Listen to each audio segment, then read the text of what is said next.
विद्यार्थी को या ब्रह्मचारी को ये बहुत ठीक से समझ लेना चाहिए, ज़्यादा सोने वाले आपकी दुर्गति पक्की है।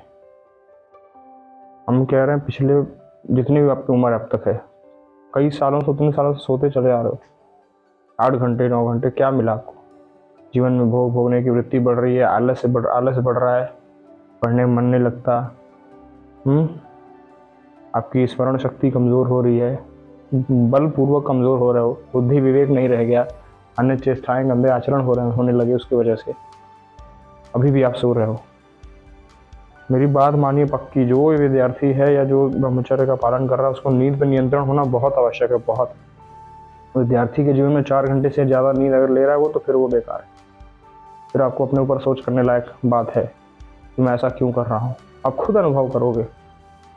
किसी दिन आप मान लो ब्रह्म मुहूर्त में उठते हो, 3 बजे, 3:30 बजे, 4 बजे भी मान लो, उठ के आप नहा धो के फिर बैठ नाम जप करते हो अपना, फिर पढ़ाई या पढ़ने बैठ जाते हो, वो भी आपका कर्तव्य है, कर्म है। तो फिर आप देखो आपको उस दिन कैसा लगता है। और एक दिन उठो 8 बजे, 9 बजे, 10 बजे सूर्योदय के बाद जैसे उठते हो प्रायः, देखो कैसी दिनचर्या रहती है आगे की, और कैसा लगता है उन दोनों चीज़ों में, दोनों में अंतर। मेरे कहने का मतलब समझोगे, ये पक्की बात मेरी मान लो। जो ज़्यादा सोया वो कुछ नहीं किया जीवन में अपने, व्यर्थ है उसका जीवन। अरे हम सोने आए हो भाई, सोने का समय कहाँ है? सोचो, एक एक सांस कीमती है, एक एक सांस यहाँ कीमती है। सोने का समय कहाँ है हमारे पास? हम सोते जा रहे हैं, सोए पड़े हैं ऐसे मुर्दों की तरह, इंद्रियों में पटका है, गिरे हैं, उठे सूर्योदय के बाद उठ रहे हैं। अरे बहुत बहुत घोर अपराध है, मेरी बात पक्की मानिए। इसलिए हम सब शिथिलता कमजोर होती जा रही है, हमारा तेज नष्ट हो रहा है, क्योंकि सूर्योदय से पहले उठिए। प्रभु आ रहे हैं, हमको प्रणाम करिए, जाके जल दीजिए एक लोटा। विद्यार्थी जीवन में ये सब होना चाहिए, बहुत ऊर्जावान चीजें हैं इसे। सोने में समय नष्ट ना करें, मेरी पक्की विनती मान के चलो। या एक अंदर से नहीं, हम नहीं सोएंगे, इतने बजे के बाद हमको नींद आनी ही नहीं चाहिए। विद्यार्थी जीवन में तो भाई तेज रहना चाहिए। ब्रह्मचर्य हो, ब्रह्मचारी हो, पालन कर रहे हो ब्रह्मचर्य का, विद्यार्थी जीवन में हो, अपने कर्तव्य का पालन कर रहे हो, पढ़ाई लिखाई कर रहे हो, माता पिता की सेवा कर रहे हो, उसमें आपके तेज होना चाहिए। समय से उठो, एक दिनचर्या आपकी निर्धारित होनी चाहिए। ये नहीं कि कहीं पड़े हैं, कभी उठो लिए, कभी उठ लिए, नहीं, बिल्कुल नहीं। हम इस चीज़ का बिल्कुल निषेध करते हैं। अपने हिसाब से दिनचर्या अपनी करो। बहुत आप भाई बलपूर्वक कोई कार्य कर रहे हो, या कोई ऐसी एक्सरसाइज है, या ऐसा कुछ काम कर रहे हो, खेती कर रहे हो, किसानी कर रहे हो, ठीक है, आपके लिए 5 घंटे नींद, 6 घंटे नींद जरूरी है, सो जाओ, उतना आराम चाहिए शरीर को, ठीक है, मानते हैं हम। और विद्यार्थी जीवन में अगर है पढ़ाई करनी है, नाम जब ध्यान करना है, ब्रह्मचर्य हो, तो उसके लिए तो 4 घंटे ज़्यादा नींद जरूरी नहीं है।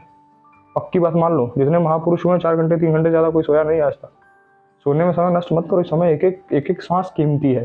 कब अगला हमारा पल आखिरी हो जाए किसी को पता नहीं। किसी को पता है? हाँ, तो यही सब में ना करो। नाशय करने के पीछे पड़ जाओ तो नाशय हो जाएगा। हम क्यों उस चीज़ में पड़े? हम समझें अपने आप को, चेष्टाएं अपनी बढ़िया प्रबल करो, पढ़ने लिखने में मन लगाओ, समय से उठो, दिनचर्या करो, एक दिनचर्या निर्धारण करो कि मेरी दिनचर्या ऐसी होनी चाहिए। ज़्यादा सोने में समय व्यर्थ नहीं। विनती मान लो, मेरी पक्की बात मान लो, नहीं दुर्गति पक्की तय है, कोई रोक बचा नहीं सकता। मान लोगे तो बढ़िया ही है। समय से उठो, एक समय निर्धारित करो, दिनचर्या निर्धारित करो, और ब्रह्म मुहूर्त में सूर्योदय से पहले उठ ही जाओ किसी हालत में। विद्यार्थी जीवन में तो चाहे जो हो जाए, तबीयत खराब है फिर भी उठो, लेकिन सोना नहीं। सूर्योदय के बाद तो सोना नहीं। पक्की बात मान लो, मेरी बहुत अंदर की बात ही बता रहे हैं आपको। गुप्त बात है ये कि उठना ही जरूरी है। सूर्योदय के बाद सोने से आपके बहुत पुण्य नष्ट होते हैं, तेज नष्ट होता है, आपका शारीरिक बल, मानसिक बल, सोचने विवेक करने की शक्ति, चेष्टाएं, गलत आचरण, ये सब होंगे। मन आपके ऊपर फिर हावी होने लगता है, इसलिए उसको शासन करो, उस पर समय से उठो। सोना ज़्यादा नहीं, ज़्यादा सोने वाला समझ जाओ। बार बार अगर मेरी बात प्यारी है, या कुछ अगर जीवन प्यारा है, सच में एक सही मार्गदर्शन देना है जीवन को अपने, मेरी विनती मान लो, संभल जाओ।